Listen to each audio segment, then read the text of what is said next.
बिस्मिल्लाहिर्रहमानिर्रहीम रब्बि इश्रह ली सदरी व यस्सिर ली अमरी वहलुल उक़दतम मिन लिसानी यफ़क़हू क़ौली। डियर स्टूडेंट्स, अस्सलाम वालेकुम। आज हमारा जो कंपैरेटिव एजुकेशन उस पे ये तीसरा लेक्चर है। आज के इस लेक्चर में हम ये पढ़ेंगे कि कैरेक्टरिस्टिक्स ऑफ कंपैरेटिव एजुकेशन। जो कंपैरेटिव एजुकेशन है इसकी खास बातें कौन सी हैं, इसकी खसूसियात क्या हैं। तो हम स्टार्ट करते हैं। Comparative education is a way to learn and compare how different education systems and philosophies work among different institutions and learning environments. ये इसकी एक खास बात ये है कि जो कंपैरेटिव एजुकेशन है ये एक रास्ता है। इस चीज का रास्ता है टू लर्न, सीखने का, एंड कंपेयर और तकाबल करने का, हाउ डिफरेंट एजुकेशन सिस्टम्स के कैसे मुख्तलिफ जो तालीमी निज़ाम हैं, एंड फिलॉसफीज और जो फलसफा है यानी कि फिलॉसफीज हैं, वर्क अमंग डिफरेंट इंस्टीट्यूशंस, मुख्तलिफ यानी कि जो इंस्टीट्यूशंस हैं, इदारे, वहां पे ये अपना काम सारे अंजाम देते हैं, एंड लर्निंग एनवायरनमेंट्स, और यहाँ पे जो लर्निंग एनवायरनमेंट है वहां पर यानी कि ये कैसे अपने कारहाय नुमाया सारे अंजाम देते हैं। कौन देते हैं? यानी कि मिसाल के तौर पर कंपैरेटिव एजुकेशन। अब अगर मैं इस सारे का तर्जुमा करूं फिर उसके बाद तशरीह करूंगा कि अगर मैं सारे का तर्जुमा करूं तो ये होगा कि कंपैरेटिव एजुकेशन ये असल में मुख्तलिफ तालीमी जो निज़ाम हैं उनको सीखने का और तकाबल करने का, यानी कि ये एक सिस्टम है, एक निज़ाम है, ताकि हम जो मुख्तलिफ किस्म के जो इदारे हैं और जो सीखने के माहौल हैं उनका क्या कर सके, उनको जान सके, उनका तकाबल कर सके। अब सवाल ये पैदा होता है कि इंस्टीट्यूशंस, डिफरेंट इंस्टीट्यूशन से क्या मुराद है? डिफरेंट इंस्टीट्यूशन से मुराद अंदरूनी मुल्क भी हो सकते हैं और बैरूनी मुल्क भी हो सकते हैं। आपने ये सुना होगा कि फलां यूनिवर्सिटी जो है उसकी रेपो बहुत अच्छी है, वो जो यूनिवर्सिटी है वो अपने तालिब इल्मों को बहुत ज्यादा वर्क करवाती है। कुछ यूनिवर्सिटीज ऐसी हैं कि आपने सुना होगा कि उसका फलां जो डिपार्टमेंट है वो ठीक नहीं है, जो मतलब फलां जो यूनिवर्सिटी है उसका फलां डिपार्टमेंट बहुत अच्छा है। किसी जमाने में पंजाब यूनिवर्सिटी का तोती बोला करता था, यानी कि ये बहुत पी के ऊपर थी। वहां पे यानी जो तालीम हासिल करना एक बड़ी फख्र की बात होती थी। इसी तरह फिर और यूनिवर्सिटीज वगैरह भी बन गई। अब सवाल ये है कि उस वक्त पंजाब यूनिवर्सिटी में कौन सी खास बात थी? आपको ये पता है कि आज भी दुनिया में सबसे ज्यादा जो प्रोटोकॉल है वो ऑक्सफोर्ड यूनिवर्सिटी यूके को दिया जाता है, वो शिकागो यूनिवर्सिटी अमेरिका को दिया जाता है, वो कैम्ब्रिज यूनिवर्सिटी बरतानिया यानी कि यूके को दिया जाता है। इनकी जो मिसाल के तौर पर जो एजुकेशन है इसको पूरी दुनिया में पजीरा असर है। आज भी हमारे पास जो ऑक्सफोर्ड की जो डिक्शनरी है वो पूरी दुनिया में मशहूर है। आज भी हमारे जो कैम्ब्रिज की जो डिक्शनरी है वो पूरी दुनिया में मशहूर है। वजह क्या है कि इन जो बुक्स के डिक्शनरी के जो नाम हैं ये बेसिकली यूनिवर्सिटी के नाम पे रखे गए हैं, और इन यूनिवर्सिटी का एक खास यानी कि दुनिया के अंदर एक नाम है, नेम एंड फेम है। किस वजह से? क्वालिटी ऑफ एजुकेशन की वजह से। इसी तरह हमारे मुल्क के अंदर आप देखते हैं कि बाज जो इंजीनियरिंग कॉलेज हैं वो दूसरों की निस्बत बहुत बेहतर हैं, सब एक जैसे नहीं है। और आपको ये पता है कि हमारे मुल्क के अंदर जो मेडिकल कॉलेजेस हैं जैसे किंग एडवर्ड जो कॉलेज है उसके मुकाबले कोई भी कॉलेज नहीं है पूरे पाकिस्तान के अंदर। आखिर इसकी क्या वजह है? बाकी मेडिकल कॉलेजेस भी हैं। इसी तरह आप मिसाल के तौर पर इंजीनियरिंग के शोबे में चले जाएं तो जो यूईटी है इसका मुकाम बहुत ज्यादा है। इसी तरह मिसाल के तौर पर यानी कि हाई टेक जो यूनिवर्सिटी टेक्सला है उसका एक बड़ा मुकाम है। यहाँ से जो लोग इंजीनियरिंग करते हैं पूरी दुनिया में कामयाब होते हैं। और कुछ यूनिवर्सिटीज ऐसी भी हैं कि उनके जो इंजीनियर होते हैं पहले से ही यानी कि किसी जगह पे अगर भर्ती हो रही हो तो बता दिया जाता है कि जिन लोगों ने फलां यूनिवर्सिटी से इंजीनियरिंग की हुई है वो पहले ही यानी कि वो बाहर हो जाए। अब वजह क्या है कि मुल्क एक है, इंजीनियरिंग की जो तालीम है वो भी एक है, तो फिर what is the reason behind this phenomena कि कहा जाता है जी कि फलां यूनिवर्सिटी जो है उसके हम फलां बंदे नहीं लेंगे, फलां यूनिवर्सिटी के तो बेसिकली जो सबसे बड़ी बात है वो कंपैरेटिव एजुकेशन की है। कंपैरेटिव एजुकेशन में हम ये सीखते हैं कि कौन सी यूनिवर्सिटी क्वालिटी वाइज क्यों आगे जा रही है और कौन सी यूनिवर्सिटी किस लेवल में क्यों पीछे है।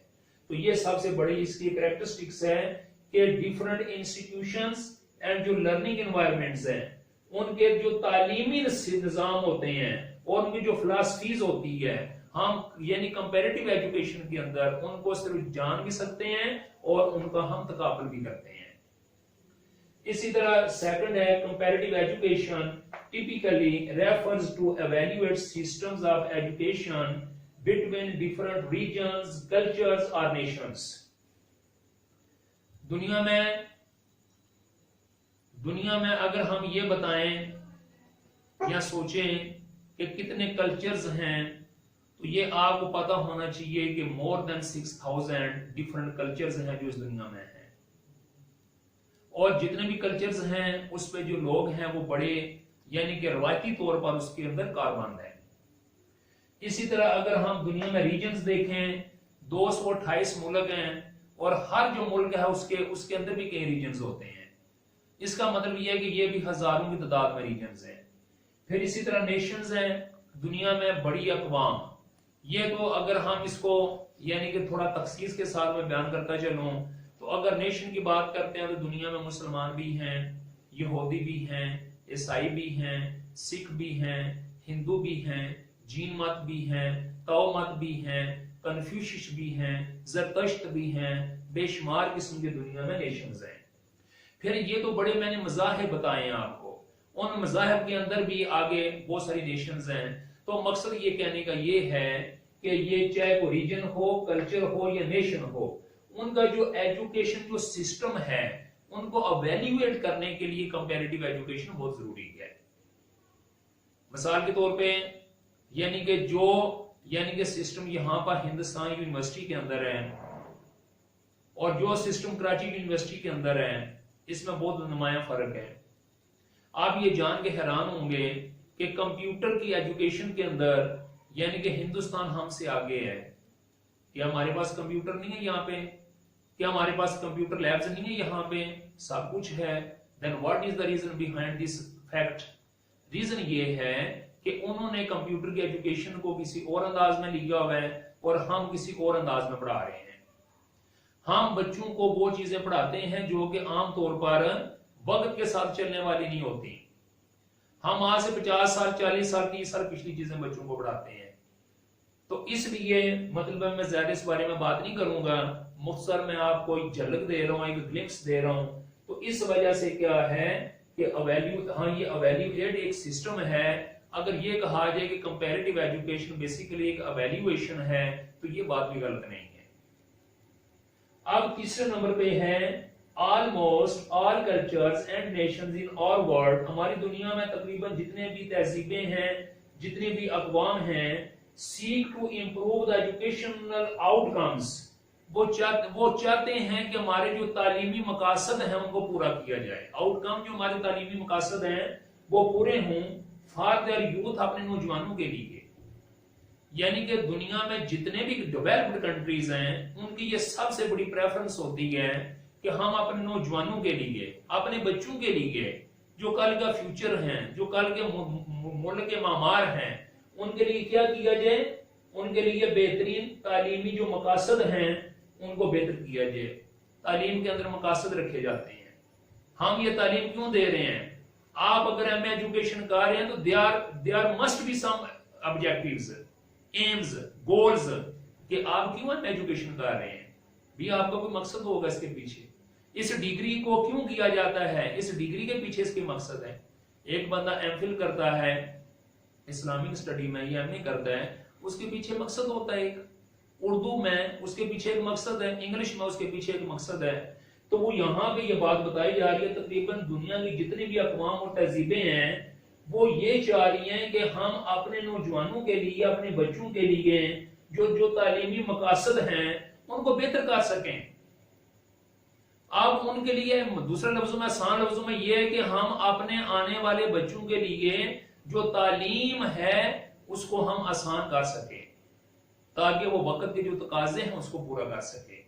अच्छा फिर क्या है, to improve means to change, यानी कि टू इम्प्रूव, इम्प्रूव का यहां पे मतलब है तब्दीली।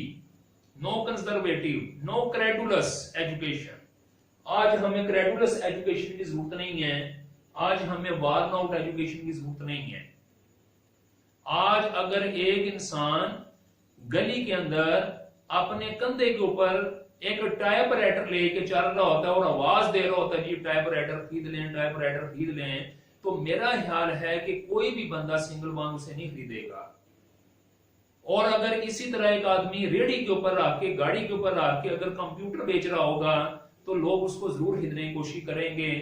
वजह उसकी क्या है कि टाइपराइटर का जमाना नहीं है आज, बल्कि जो कंप्यूटर का बल्कि लैपटॉप और मिनी कंप्यूटर का जमाना है। तो इसी तरह मिसाल के तौर पे to improve means to change, बेहतरी का मकसद है तब्दीली। तालीम का भी क्या मकसद है, तब्दीली।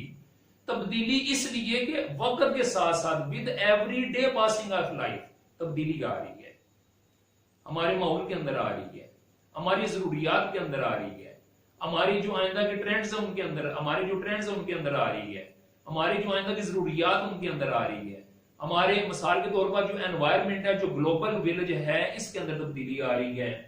फिर उसके बाद क्या है, yet without comparative education it is difficult to identify new best practices in time to keep pace with increasingly global markets. बड़ी खूबसूरत बात है, कहते हैं कि कंपैरेटिव एजुकेशन के बगैर हम शिनाख्त नहीं कर सकते कि हम जो बहुत तेज रफ्तारी के साथ चलती हुई दुनिया की मार्केटें हैं उनके साथ कदम से कदम मिला के चल सके। अगर हम ये चाहते हैं कि हम पूरी दुनिया के साथ कदम से कदम मिला के चलें तो उसके लिए हमें कंपैरेटिव एजुकेशन जो है इसको स्टडी करना होगा, हमें बिजनेस जो एजुकेशन है वो भी देखनी होगी, हमें टेक्निकल एजुकेशन पूरी दुनिया की देखनी होगी, हमें प्रोफेशनल जो एजुकेशन है वो देखनी होगी, हमें मिसाल के तौर जो स्पेशल एजुकेशन है वो देखनी होगी। लिहाजा जरूरत इस चीज की है कि अगर हमने इस बढ़ती हुई दुनिया के साथ चलना है तो हमें जो कंपैरेटिव जो एजुकेशन है ये हमारे लिए एक बेहतरीन प्रैक्टिस है, इसको हमें लेके चलना होगा। हो सकता है कि दुनिया के किसी दूसरे मुल्क के अंदर जो चीज हम अपने मुल्क में पुराने तरीके से पढ़ा रहे हैं वहां पर जिद्दत आ चुकी हो, इनोवेशन आ चुकी हो। लिहाजा जरूरत इस चीज की है कि हम कंपैरेटिव एजुकेशन जो है ये इसलिए जिसकी एक खास सिफ्त ये है कि हमारे जो बच्चे हैं इनको ये वक्त के साथ लेके चलेगी, हमारे जो यूथ है इनको वक्त के साथ लेके चलेगी। नंबर 4 पे है comparative education helps to strengthen the current old systems of education. Curriculum development हो, करंट सिस्टम हो या कोई भी एजुकेशन का सिस्टम हो, यानी कि एजुकेशन सिस्टम के अंदर तो बेशुमार किस्म के प्रोसेसेस है ना, कोई भी प्रोसेस हो, ये मिसाल के तौर पर कंपैरेटिव एजुकेशन उसमें हेल्प करता है। हम जिस वक्त अपने तालीमी इदारे को किसी बाहर के मुल्क के तालीमी इदारे से एनालिसिस करते हैं, उसको कंपेयर करते हैं, तो उसके नतीजे के तौर पे हम उनका एग्जामिनेशन सिस्टम भी चेक करते हैं, उनका टेस्टिंग सिस्टम भी चेक करते हैं, उनकी क्वालिटी ऑफ एजुकेशन को भी चेक करते हैं, उनके होमवर्क देने के तरीके को भी चेक करते हैं, उसमें जो बच्चों की यानी कि जो एटीट्यूड्स हैं, उनका जो टाइम टेबल है, उनकी जो बिल्डिंग्स हैं, उन सब चीजों को हम चेक करते हैं। तो लिहाजा कंपैरेटिव एजुकेशन क्या करती है कि helps to strengthen the current old systems of education, यानी कि अगर मौजूदा जो पुराना किसी का भी जो तालीमी निजाम है उसको मिसाल के तौर पर मजबूत करने में हेल्प करता है। मिसाल के तौर पर अगर तो पुराना निजाम किसी का ठीक चल रहा है फिर तो ठीक है, लेकिन अगर पुराना निजाम सही नहीं चल रहा तो इसका यह मतलब नहीं कि वो ओल्ड जो है उसको वो उसी तरह रहेगा, बल्कि अगर मिसाल के तौर पर ओल्ड सिस्टम जो है वो ठीक नहीं चल रहा तो हम उसको तब्दील करेंगे। आप इस लफ्ज को बीच में से अगर चाहें तो उसको निकाल भी सकते हैं, आप ये भी कह सकते हैं comparative education helps to strengthen the current systems of education, यानी जो तालीम का मौजूदा निजाम होता है आप क्या कर सकते हैं, उसके अंदर कंपैरेटिव एजुकेशन की मदद से उसके अंदर मजबूती ला सकते हैं, उसके अंदर ज्यादा बेहतरी ला सकते हैं, इंप्रूवमेंट ला सकते हैं। फिर नंबर 5 है social, political and economical conditions are all involved in shaping education system. जो तालीमी निजाम है इसको एक शक्ल देने के लिए, इसको एक बुनियाद फराहम करने के लिए, इसके ढांचे का हिस्सा बनने के लिए, इसकी जो इसके अंदर समाजी, पॉलिटिकल, सियासी एंड इकोनॉमिकल और जो माशी सूरत हाल है, ये सारी जो चीजें ये इसके अंदर शामिल है, सारी ये इसके अंदर शामिल है एजुकेशन सिस्टम के अंदर। और अगर ये सारी चीजें एजुकेशन सिस्टम के अंदर शामिल हैं तो फिर हमारा जो एजुकेशन सिस्टम है इसको कंपैरेटिव एजुकेशन के जरिए ज्यादा बेहतर किया जा सकता है, ताकि हमारी सोशल लाइफ भी बेहतर हो, पॉलिटिकल लाइफ भी बेहतर हो और इकोनॉमिकल जो लाइफ है ये भी बेहतर हो। आज मुल्कों के अंदर खुदकुशियां क्यों होती हैं, गुर्बत की वजह से लोग क्यों नहरों में छलांगे लगाते हैं? बेसिकली हमारा ये निजाम यहाँ पे इकोनॉमिकल जो कंडीशन है ये हमारी कमजोर है। उसके बाद आगे, if we remain isolated thinking that our education system is the best in the world without knowing what is going on abroad, we will certainly remain in backward position. बाज मुल्कों को अपनी यूनिवर्सिटियों के बारे में ये बड़ा गलत ज़ोम होता है कि we are the best ones, वो समझते हैं हम सबसे बेहतर हैं। ये कहा जाता है कि जब कोई इंसान अपने बारे में समझता है मैं बेहतर हूं तो उसकी तबाही का वो दिन शुरू हो जाता है। इंसान को हर वक्त अपने आप को इंप्रूव करने के लिए, बेहतरी के लिए कोशिश करते रहना चाहिए। इसी तरह जो हमारे सिस्टम्स हैं, बिलहसूस जो एजुकेशन सिस्टम है, इसको बेहतर से खूब तार बेहतर से बेहतरीन करने के लिए हमें हमतान वक्त जो है ये तैयार रहना चाहिए, कोशिश करनी चाहिए। अब यहाँ पे ये है कि अगर हम if we remain isolated, अगर हम तनहा रह जाते हैं, thinking that our education system is the best in the world, ये ख्याल करते हुए कि पूरी दुनिया में हमारा जो तालीमी निजाम है ये सबसे ज्यादा बेहतर है, without knowing, और बगैर जाने हुए what is going on abroad, के बैरूनी मुल्क क्या हो रहा है, दूसरे मुल्कों में क्या हो रहे हैं, we will certainly remain in backward position, तो यकीनन हम पसपा हो जाएंगे, हम पीछे हो जाएंगे। हमारी जो हालत है ये बहुत नाजुक है, हमारी जो हालत है ये बहुत खतरनाक है, क्योंकि कहते हैं कि there is always a room for improvement, बेहतरी की गुंजाइश हर वक्त रहती है, बेहतरी की गुंजाइश हर वक्त रहती है, हर सिस्टम के अंदर रहती है, हर इंसान के अंदर रहती है। लिहाजा ये अगर हम सोच लें कि हमें कंपैरेटिव एजुकेशन की कोई जरूरत नहीं है, हम पूरी दुनिया में सबसे बेहतर हैं, तो वो हमारा डाउनफॉल है। तो लिहाजा जरूरत इस चीज की है कि हम कंपैरेटिव जो एजुकेशन है इसको समझें और इसके मुताबिक अपने यूनिवर्सिटीज के अंदर, अपने कॉलेजेस के अंदर, स्कूल्स के अंदर, हायर सेकेंडरी स्कूल्स के अंदर, छोटे जो स्कूल हमारे मकतब हैं उनके अंदर हम जिद्दत लाएं, इनोवेशन लाएं, उनके अंदर तब्दीली लाएं। और ये चीजें कैसे होंगी? रिसर्च करने से। और रिसर्च कैसे होगी? जब हम बाकी दुनिया की यूनिवर्सिटीज को देखेंगे, स्कूलों को देखेंगे, कॉलेजेस को देखेंगे, उनका करिकुलम देखेंगे, करिकुलम के साथ हम उनका एजुकेशन सिस्टम देखेंगे, एग्जामिनेशन सिस्टम देखेंगे, टीचिंग मेथडोलॉजीज देखेंगे, उनका मिसाल के तौर पर पढ़ाने का तरीका देखेंगे, वहां पर सीटिंग अरेंजमेंट को देखेंगे, वहां का जो डिसिप्लिन है उसको देखेंगे, उनके एडमिनिस्ट्रेशन को देखेंगे, उनकी मैनेजमेंट को देखेंगे, उनकी सुपरविजन को देखेंगे, तब जाके हमें पता चलेगा कि वो कहाँ पे और हम कहाँ पे हैं।